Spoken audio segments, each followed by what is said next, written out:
नमस्कार दोस्तों, मैं लक्ष्मीना देवी लक्ष्मी लोकगीत चैनल में आप सभी का दिल से स्वागत करती हूँ।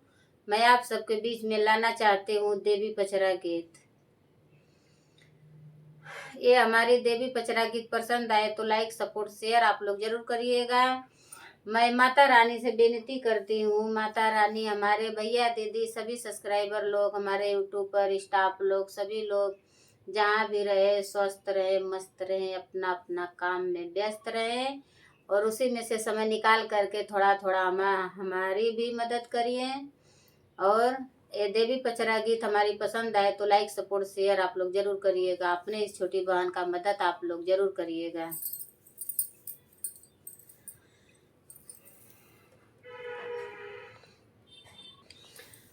दुर्गा मैया देवी मैया लाज के रखैया हो।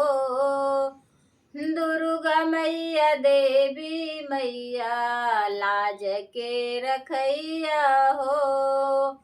माता दिहलु पिता दिहलु दिहलु बहिनिया हो। माता दिहलु पिता दिहलु दिहलु बहिनिया हो। दुर्गा माई भैया देदा, दुर्गा माई भैया देदा, राखी बनवैया हो। माता दिहलु पिता दिहलु दिहलु बहिनिया हो। दुर्गा मैया भैया देदा, राखी बनवैया हो।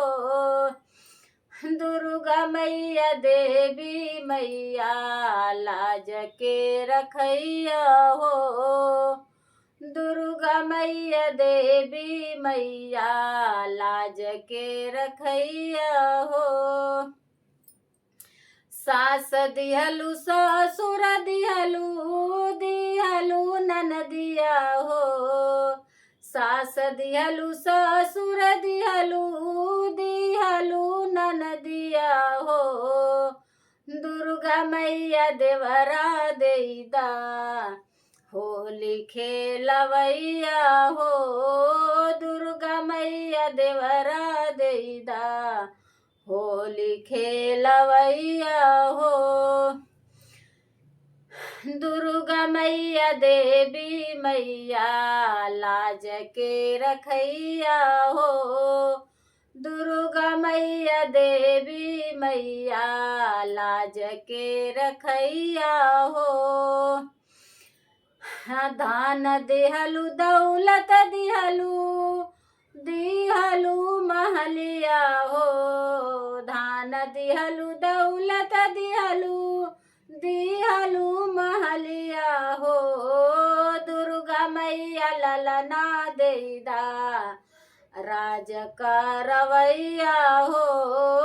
दुर्गा मैया ललना देदा, राज राजवैया हो। देवी मैया दुर्गा मैया लाज के रखैया हो। देवी मैया दुर्गा मैया लाज के रखैया हो।